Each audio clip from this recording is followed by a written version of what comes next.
और आइए आपको पहली बड़ी खबर की ओर लिए चलते हैं। पश्चिम एशिया में बदलते हालात के बीच एक नए रणनीतिक गठबंधन की शुरुआत हुई है।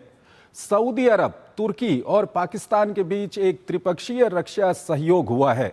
ऐसे वक्त में जब हुती हमले, ईरान से तनाव और क्षेत्रीय सुरक्षा चुनौतियां लगातार बढ़ रही हैं, इस समझौते पर पूरी दुनिया की नजरें टिकी हैं। आखिर इस नए रक्षा समीकरण के पीछे क्या रणनीति है और इससे पश्चिम एशिया की शक्ति संतुलन पर क्या असर पड़ सकता है? देखिए हमारी ये खास रिपोर्ट और फिर इस पर अपने विशेषज्ञ मेहमान से हम चर्चा करेंगे।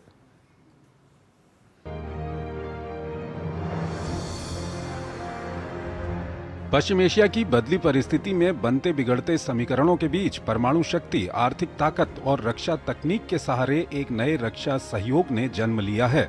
दरअसल पूरी दुनिया की निगाहें आज सऊदी अरब के शहर जेद्दा पर टिकी थीं, जहां सऊदी अरब, तुर्की और पाकिस्तान के बीच एक त्रिपक्षीय रक्षा समझौते पर हस्ताक्षर हुए हैं। इस समझौते के लिए तुर्की के राष्ट्रपति तैयब अर्दोआन और पाकिस्तान का राजनीतिक और सैन्य नेतृत्व सऊदी में मौजूद था। ये समझौता ऐसे समय में हुआ है जब ईरान समर्थित यमन के हुती समूह ने सऊदी अरब के खिलाफ मोर्चा खोल रखा है। हुती ने सऊदी अरब के खिलाफ लाल सागर में समुद्री नाकेबंदी की घोषणा कर रखी है, जबकि हॉर्मुज स्ट्रेट में ईरान ने युद्ध शुरू होने के बाद से रोड़ा अटका रखा है। इतना ही नहीं, हुती सऊदी अरब के ऊपर कई बार हमला भी कर चुका है। क्षेत्र में बनते नए रक्षा समीकरण और बढ़ते तनाव के बीच हुती समूह ने सऊदी समर्थित यमन की सरकारी सेना के कैंप पर हमला करने का दावा किया है। यमन के मध्य हिस्से में स्थित मारिब प्रांत के अल रुवैक इलाके में सेना के कैंप को निशाना बनाया गया। हमला सैनिकों की परेड के दौरान हुआ। हुती ने हमले को सऊदी अरब के समर्थन से हो रही सैन्य तैयारियों का जवाब बताया है। यमनी सेना का कहना है कि हमलों का उचित समय और स्थान पर जवाब दिया जाएगा। हुती ने सऊदी अरब के दक्षिणी क्षेत्र नजरान पर भी अटैक किया, जिसमें 11 लोग घायल हो गए हैं।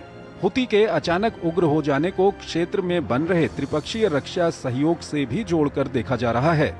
हालांकि सऊदी और पाकिस्तान के बीच पिछले साल भी एक रक्षा समझौता हुआ था, जिसमें कहा गया था कि एक देश पर हमला दूसरे देश पर हमला माना जाएगा। लेकिन ईरान युद्ध के दौरान तेहरान सऊदी अरब पर धड़ाधड़ मिसाइलें छोड़ता रहा, लेकिन पाकिस्तान रक्षा मदद के बजाय खुद मध्यस्थ के रूप में अपने को पेश करता रहा। इसके बाद हुती समूह सऊदी टैंकरों को निशाना बनाता रहा है, लेकिन पाकिस्तान निंदा करने से आगे नहीं बढ़ पाया। हालांकि पाकिस्तान और सऊदी के बीच रक्षा समझौते के बाद से ही इसमें तुर्की के शामिल होने की अटकलें लगाई जा रही थीं। युद्ध के बाद ईरान शिया क्षेत्र में बड़ी ताकत बनकर उभरा है। इस बदले हालात में तुर्की की एडवांस टेक्नोलॉजी, पाकिस्तान की ऑपरेशनल तैनाती और सऊदी अरब की पूंजी को मिलाकर ये देश एक इस्लामिक सुरक्षा कवच बनाना चाह रहे थे। बल्कि कई लोग इसे सुन्नी नेटो भी बता रहे हैं। कहा जा रहा है कि तुर्की इस क्षेत्र में इजराइल पर दबाव बढ़ाने के लिए व्यापक क्षेत्रीय समर्थन जुटाने की कोशिश कर रहा है। पाकिस्तान पिछले कुछ वर्षों से आर्थिक संकट से जूझ रहा है, जिसका असर सैन्य बजट पर भी पड़ा और इस गठबंधन में शामिल होने से कुछ आर्थिक राहत मिल सकती है।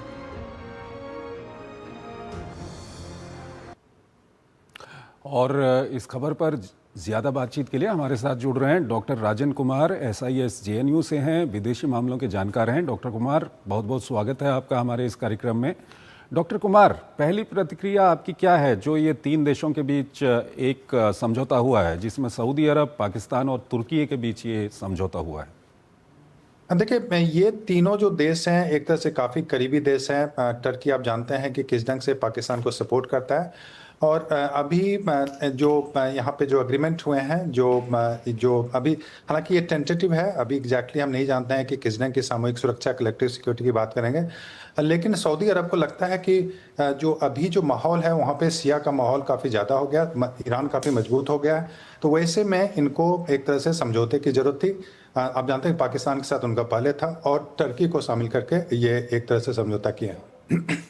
आने वाले दिनों में जिस तरह से हुती लगातार हमले कर रहा है, सऊदी अरब पे हमले कर रहा है, ईरान ने भी कई बार सऊदी अरब पे हमले किए हैं, तो क्या पाकिस्तान की मजबूरी होगी इस इलाके में युद्ध में शामिल होना?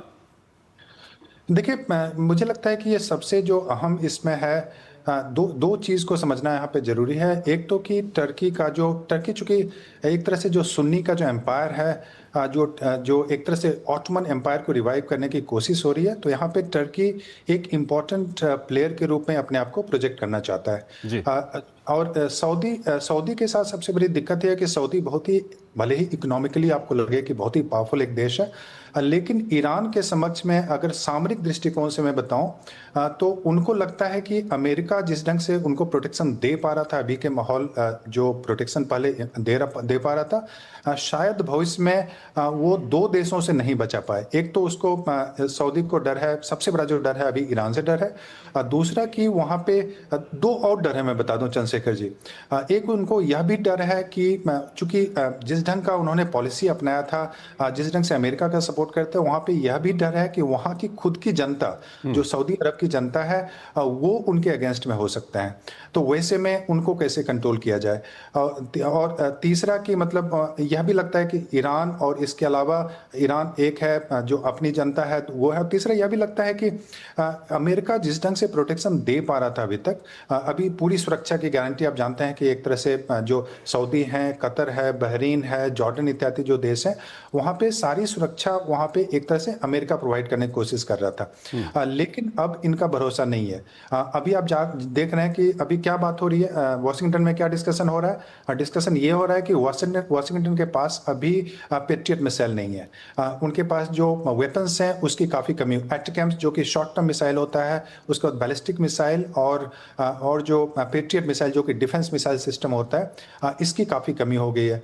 अब अगर ये सारे मिसाइल्स अगर सऊदी को नहीं अमेरिका दे पाएगा, तो आप मुझे बताएं कि अमेरिका कैसे अपने आप को, सऊदी को अगर अमेरिका नहीं दे पाता है, तो सऊदी अरब अपने आप को कैसे प्रोटेक्ट कर पाएगा। लेकिन कहीं ना कहीं सर, सऊदी अरब पे तो ईरान ने हाल के दिनों में हमले किए हैं, हूती भी लगातार हमले कर रहा है, और सऊदी और पाकिस्तान के बीच में तो पहले से ही इस तरह का एक फैक्ट है। लेकिन पाकिस्तान ने कितना सऊदी का साथ दिया है इन दिनों में? देखिए, पाकिस्तान और सऊदी अरब में एक पहले एग्रीमेंट हुआ था, मैं बता दूं, जिसको कि एक तरह से बोला जाता है कलेक्टिव सिक्योरिटी या कलेक्टिव डिफेंस एग्रीमेंट, जिसका मतलब यह होता है कि अगर आपके देश पे आक्रमण होता है तो दूसरा देश ऑटोमेटिकली उसमें शामिल हो जाता है, यानी कि आपके डिफेंस में आता है। मैं यह बता दूं कि ये, हालांकि जब भारत और पाकिस्तान के बीच जो सिंदूर ऑपरेशन हो रहा था तो उसमें ऐसा कुछ नहीं हुआ, आपने देखा। और यह भी मैं बता दूं कि भारत के संबंध सऊदी अरब से बरकरार है। लेकिन अभी क्या हो रहा है, जो वेस्ट एशिया की जो राजनीति है, वहाँ पे सबसे ये छोटे छोटे देश हैं, मैं बताऊं, सऊदी अरब की बात करूं पॉपुलेशन के हिसाब से या फिर उनकी जो सामरिक शक्ति है उसके हिसाब से, कतर, बहरीन, जॉर्डन इत्यादि इतने छोटे देश हैं कि इनको अभी न्यूक्लियर प्रोटेक्शन की जरूरत है। उनको लगता है कि इनको न्यूक्लियर प्रोटेक्शन की जरूरत है। और टर्की के पास भी आप जानते हैं कि न्यूक्लियर वेपन नहीं है। तो वैसे में टर्की भी चाहता है कि पाकिस्तान को अगर साथ में लेते हैं तो उनके पास एक न्यूक्लियर अम्ब्रेला आ सकता है। और इनको भी लगता है, सऊदी अरब इत्यादि को भी लगता है कि अगर पाकिस्तान उसके साथ होता है तो एक तरह से, एक पाकिस्तान का पॉपुलेशन बहुत बड़ा है, आप जानते हैं। पाकिस्तान के पास अपनी टेक्नोलॉजी नहीं है, तो ड्रोन की टेक्नोलॉजी वो टर्की से लेने की कोशिश करता है। पाकिस्तान के पास जो कैपिटल, जो इन्वेस्टमेंट के लिए चाहिए, वो बहुत बड़ा क्राइसिस होता है, उनको लोन रीपेमेंट। तो सर, ये कहीं ना कहीं पश्चिम एशिया की अगर हम बात करें तो शिया बनाम सुन्नी होगा क्या इससे आगे? चंद्रशेखर जी, मैं इसको शिया बनाम सुन्नी की तरह से नहीं देख रहा हूँ, क्योंकि मैं बताऊं कि उसमें क्या दिक्कत है वैसे देखने से। जो मेन इशू जहां से ये पूरा युद्ध स्टार्ट हुआ है, वो स्टार्ट हुआ था हमास से। हमास आप जानते हैं कि वहां पे वो एक सुन्नी पॉपुलेशन है, वो कोई शिया पॉपुलेशन नहीं है।